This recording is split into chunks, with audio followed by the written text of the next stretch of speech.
भारत पर अरबों का आक्रमण और मुसलमानों का हमला। पूरे विश्व में इस्लामिक जगत पर एक ही खलीफा था, उसका नाम वाहिद खलीफा था, जो बगदाद में रहता था। वाहिद एक बार श्रीलंका की यात्रा पर गया था। वहाँ के हिंदू राजा मेघ वर्मा अपने खर्च से अनाथ लड़कियों का विवाह कर रहा था, जिसे देखकर वाहिद बहुत खुश हुआ और मेघ वर्मा से उसने कहा, यह कार्य मैं भी करना चाहता हूँ। मेघ वर्मा ने एक पानी के जहाज में हिंदू और मुस्लिम अनाथ लड़कियों को भरकर बगदाद के लिए रवाना कर दिया। परंतु जब जहाज पंजाब की सिंध नामक जगह के पास देवल बंदरगाह पर पहुंचा, वहां कुछ डाकुओं ने जहाज से केवल मुस्लिम लड़कियों का अपहरण कर लिया। देवल बंदरगाह पर दाहिर का कब्जा था और यह डाकू इसी दाहिर के ही लोग थे। वाहिद इस्लामिक जगत का प्रधान था। वह अपने नीचे कुछ प्रतिनिधियों को रखा था। वाहिद ने अपने प्रतिनिधि अल-हज्जाज को पत्र लिखा और सूचना मांगा। अल-हज्जाज सऊदी अरब तथा ईरान का प्रतिनिधि था। अल-हज्जाज ने राजा दाहिर को पत्र लिखा और शिकायत की कि राजा दाहिर उसका जवाब नहीं देते हैं। उसके बाद अल-हज्जाज अपने 2 सेनापति को दाहिर पर हमला करने के लिए भेजा, परंतु राजा दाहिर उनके दोनों सेनापति बुदैल और उबैदुल्लाह की हत्या कर देता है। इसके बाद अल-हज्जाज बहुत गुस्सा हुआ और अपने पोता मोहम्मद बिन कासिम को सिंध पर हमला करने के लिए भेजा। मोहम्मद बिन कासिम का जन्म 995 ईस्वी को ताइफ शहर सऊदी अरब में हुआ था। इसके पिता कासिम बिन यूसुफ थे तथा इसके दादा अल-हज्जाज थे। इसकी पत्नी जुबैदा थी, जो कासिम की अपनी बुआ थी। मोहम्मद बिन कासिम सिंध के किन किन शहरों पर हमला करता है, इसको देखते हैं। 712 ईस्वी में कासिम ने 17 साल की उम्र में पहला अरब आक्रमण भारत पर किया। इसने सिंध पर हमला किया और 6000 ईरानी घोड़ा, 6000 ऊँट सेना और 3000 भारवाहक ऊँट एवं 2 प्रक्षेपास्त्र मंजानिक और नाफ्ता नामक तोप लेकर गया है, जिससे पत्थर के गोले निकलते थे, जो किलों की दीवारों को तोड़ने के काम में आता था। मंजानिक और नाफ्ता जो प्रक्षेपास्त्र थे, इससे किलों की दीवार तोड़े जाते थे। मोहम्मद बिन कासिम मकरान तट पर हमला करता है। सबसे पहले यह मकरान तट पहुंचता है, जहां मोहम्मद हारून से मुलाकात हुआ। मोहम्मद हारून ने कासिम का समर्थन किया। कासिम मकरान के बाद देवल पहुंचा और 3 दिन तक नरसंहार किया तथा 18 साल के ऊपर के आयु के सभी लोगों की हत्या किया और 75% युवा आबादी को समाप्त किया। कासिम ने देवल में जितने भी 18 साल से ऊपर के लोग थे, उनका नरसंहार किया तथा 1/3 युवा आबादी को वह मार डालता है। पहली बार कासिम देवल में जजिया कर लगाता है। जजिया कर गैर हिंदुओं पर लगने वाला एक धार्मिक कर था, जिसे पहली बार देवल में कासिम ने लगाया। देवल के बाद कासिम नीरून पहुंचता है। यहाँ भारी संख्या में बौद्ध मतानुयायी रहते थे, जो दाहिर से नाराज चल रहे थे। नीरून में जब कासिम पहुंचा तो बौद्ध मतानुयायी कासिम के डर से इस्लाम स्वीकार कर लेते हैं। इन्हीं बौद्ध संतों ने कासिम से दाहिर की कमजोरी बता देते हैं। सहवान। नीरून के बाद कासिम सहवान पहुंचा, जहां दाहिर का चचेरा भाई बजहरा यहाँ का राजा था, जो कासिम के डर से भागकर सीसम नामक जगह पर जाटों के घर में शरण लेता है। इन्हीं जाटों में से एक जाट नेता कार्क, जो कासिम से रिश्वत लेकर बजहरा का पता बता देता है और बजहरा की हत्या करवा देता है। उसके बाद कासिम रावर पहुंचता है। कासिम सहवान के बाद रावर पहुंचा और शिव मंदिर पहुंचकर शिवलिंग तोड़ा तथा राजा दाहिर तथा उसकी पत्नी रानी बाई की हत्या कासिम ने कर दिया। कासिम रावण के बाद ब्रह्मणाबाद पहुंचा। ब्रह्मणाबाद पहुंचकर यहाँ के राजा ब्रह्मणाबाद के राजा जय सिंह था, जो दाहिर का पुत्र था। जय सिंह और उसकी माता लाडो देवी के साथ कासिम का युद्ध होता है। इस युद्ध में माता पुत्र दोनों मारे जाते हैं। इस युद्ध के बाद कासिम जय सिंह की दोनों बहनों सूर्य देवी और प्रतिमा देवी का अपहरण करके बगदाद के खलीफा के पास ले जाता है। अरोरा कासिम ब्रह्मणाबाद के बाद अरोरा पहुंचा, जो राजा दाहिर की राजधानी होता है। यहाँ से कासिम भारी मात्रा में धन दौलत लूटा। ब्रह्मणाबाद के बाद कासिम सिक्का पहुंचता है और वहाँ से धन संपत्ति भारी मात्रा में लूटता है। सिक्का के बाद वह मुल्तान पहुंचता है। यहाँ से भी भारी मात्रा में सोना लूटा। उस समय मुल्तान को स्वर्ण नगरी कहा जाता था, क्योंकि उस समय मुल्तान में अधिक मात्रा में स्वर्ण का आयात निर्यात होता था। दाहिर की दोनों पुत्रियां सूर्य देवी और प्रमिला देवी, इन दोनों को कासिम बगदाद के खलीफा के पास ले गया। उस समय बगदाद का खलीफा अल वाहिद मर चुका था। उसके बाद उसका पुत्र सुलेमान बगदाद खलीफा बना।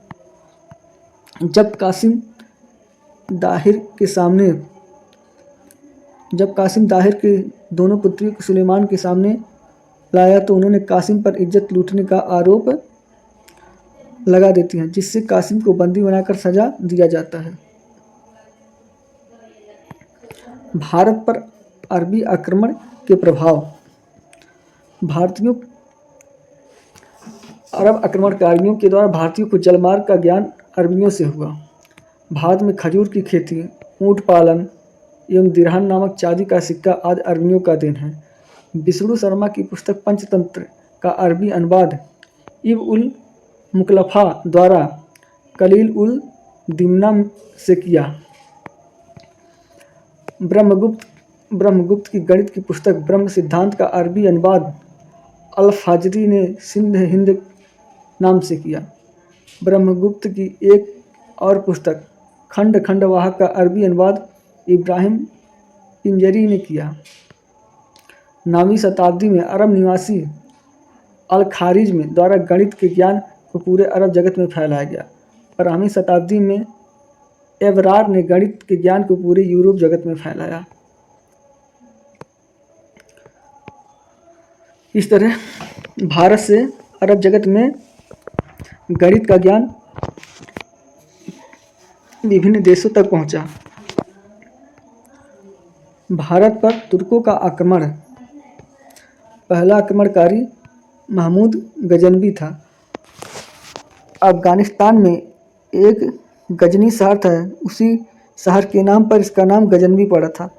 गजनवी वंश का संस्थापक अल्पतगीन ने 933 ईस्वी में की थी। अल्पतगीन का शासनकाल 933 से 963 ईस्वी तक था।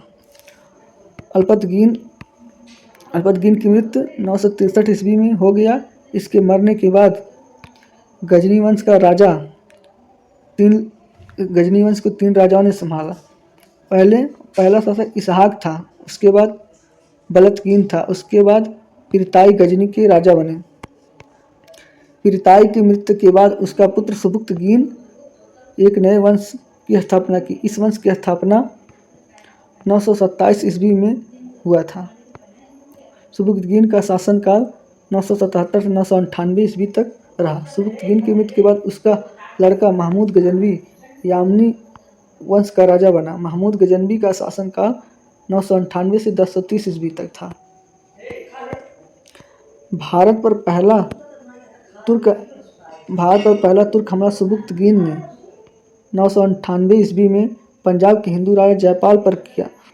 जयपाल ने सुबुक्तगीन की हत्या कर दी। इसके बाद महमूद गजनवी ने अपने पिता की हत्या का बदला लेने के लिए भारत पर 17 बार आक्रमण किया।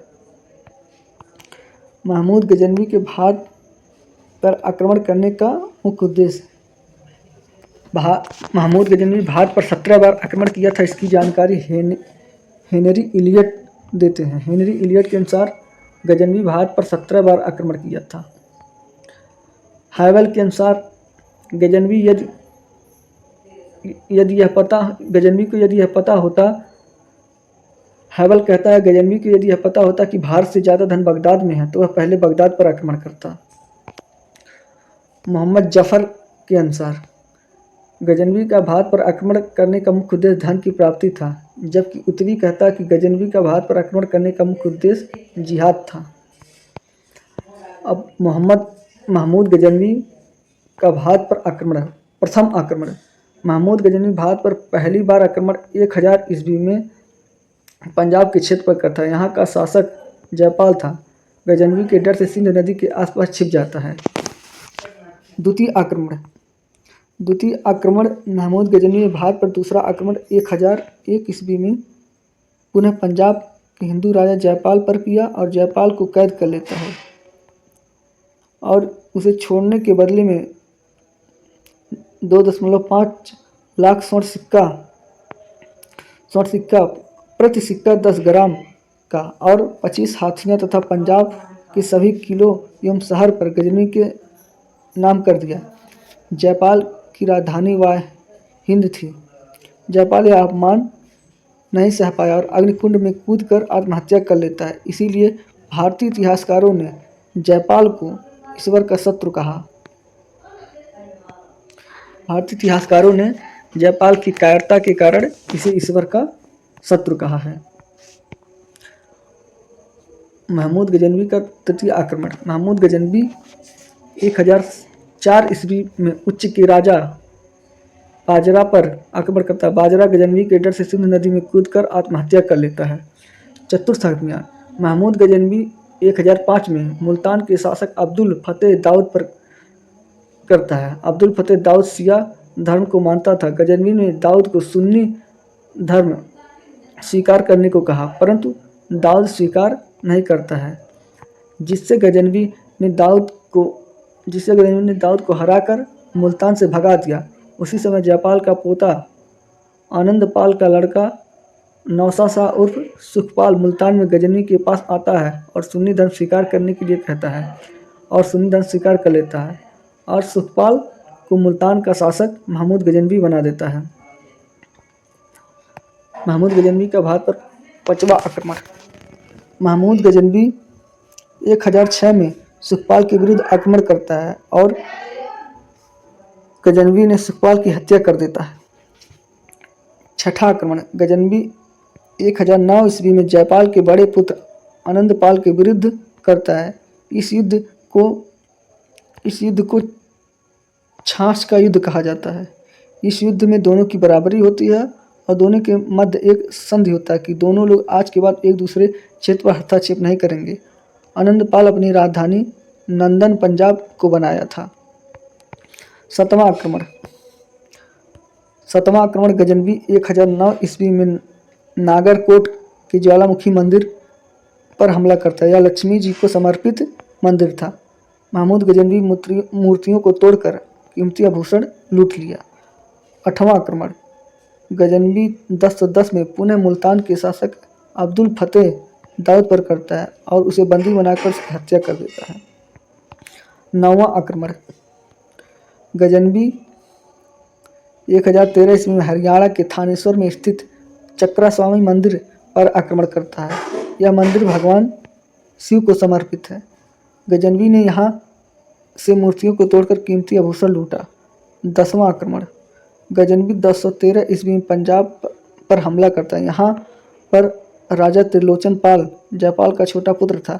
वह अपना घर छोड़कर कश्मीर के लोहार वंश के राजा संग्राम राज के घर शरण लेता है।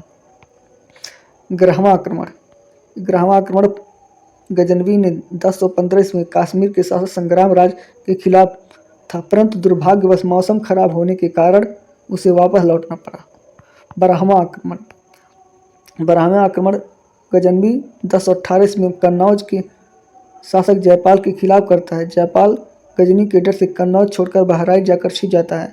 जयपाल के भागने से भारत के सभी राजाओं के लिए अपमान लगा, इसलिए कलिंजर का राजा विद्याधर अपने सेनापति से जयपाल की हत्या करा देता है। 13वां आक्रमण गजनवी 1019 में मथुरा एवं वृंदावन स्थित राधा स्वामी मंदिर की मूर्तियों को तोड़कर काफ़ी मात्रा में आभूषण लूटा। 14वां आक्रमण गजनवी 1020 में चंदेल वंश के शासक विद्याधर के विरुद्ध किया, परंतु विद्याधर ने गजनवी को परास्त कर दिया। गजनवी अपना जान बचाकर कलिंजर से भागा।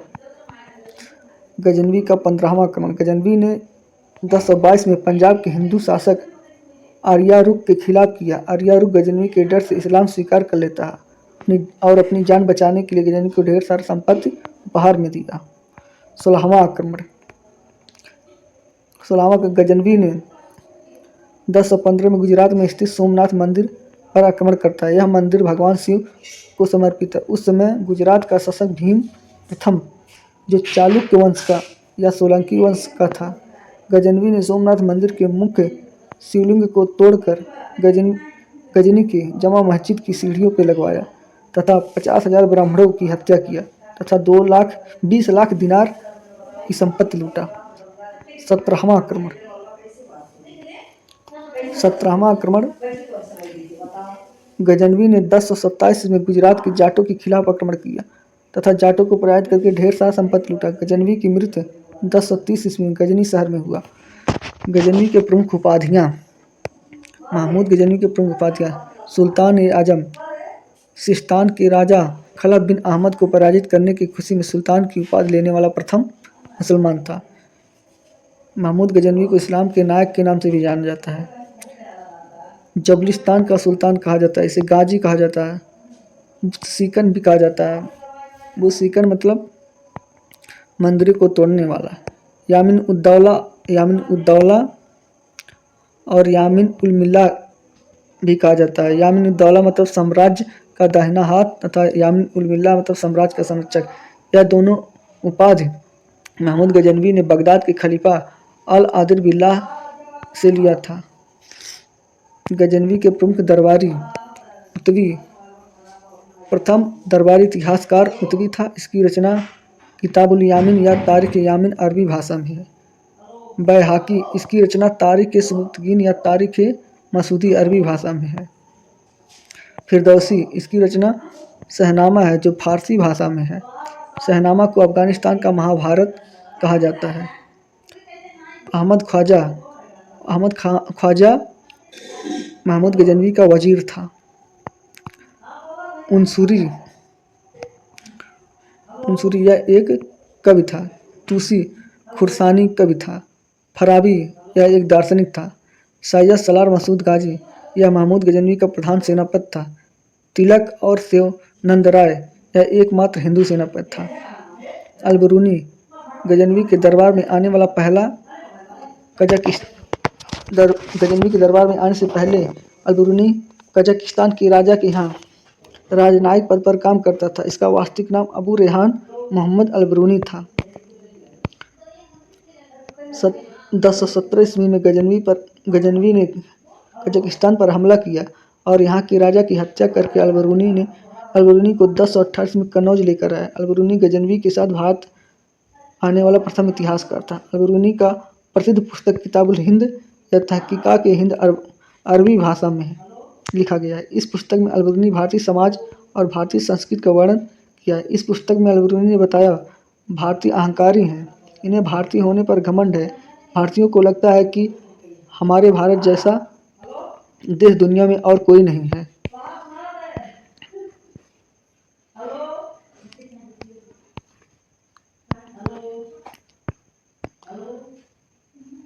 तुर्कों के प्रसार को लेनपुल ने 10वीं और 11वीं शताब्दी में मुसलमानों के साम्राज्य के लिए अद्वितीय आंदोलन कहकर संबोधित किया है। मुस्लिम विजेताओं ने गजनवी अपनी बहुजातीय सेना में हिंदुओं को नियुक्त किया। गजनवी शासकों के सैन्य संगठन में ग्रीक जाति के लोगों को सम्मिलित नहीं किया। नवार नदी पर बाड़े सुल्तान बांध का निर्माण गजनवी ने कराया था।